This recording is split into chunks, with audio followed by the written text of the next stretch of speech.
In recent years, there has been a very regrettable re-emergence of a theory which we thought had died many, many decades ago. It's been a great leap back to the 1920s, and this is the re-emergence of a theory involving so-called shamanism.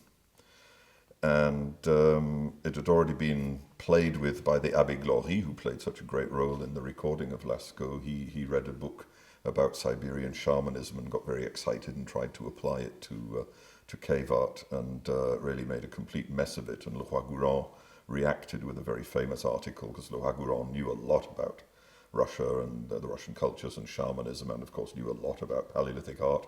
And Le Roi-Gourand made it very clear that you simply couldn't put the two together. It made no sense at all.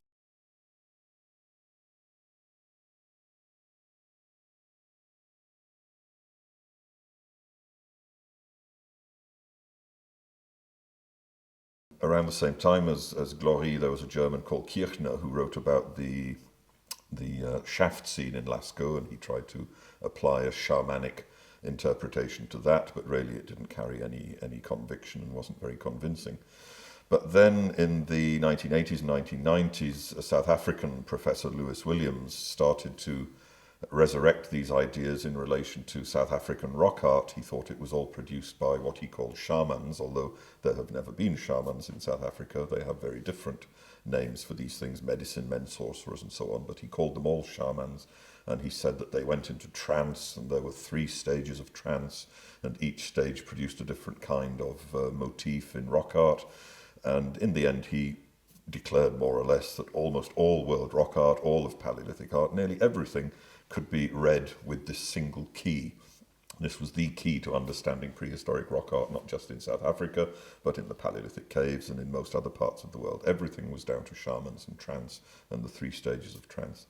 And he wrote very eloquently and was very persuasive, and people who should have known better adopted all of this without checking the facts. And of course, when one checks the facts, he distorted the South African ethnography terribly.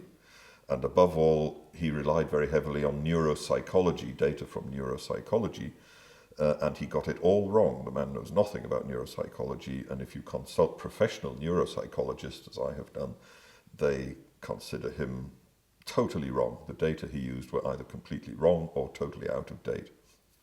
But nevertheless, he became very famous around the world with this theory, and it was adopted in France by Jean Clotte, and the 2 of them produced several books together and became absolutely dominant in the media, particularly in France, with this theory, which became very, very popular because the media love this type of thing. It's exotic, and they love talk of trance and hallucinations and shamans and drugs and all of these things.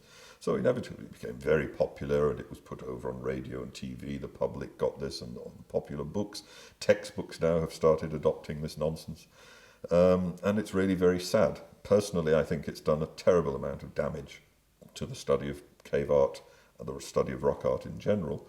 And it's going to take us a long time, many years, to try and repair this damage and get it removed from the textbook, because it is simply totally wrong. The neuropsychology is wrong.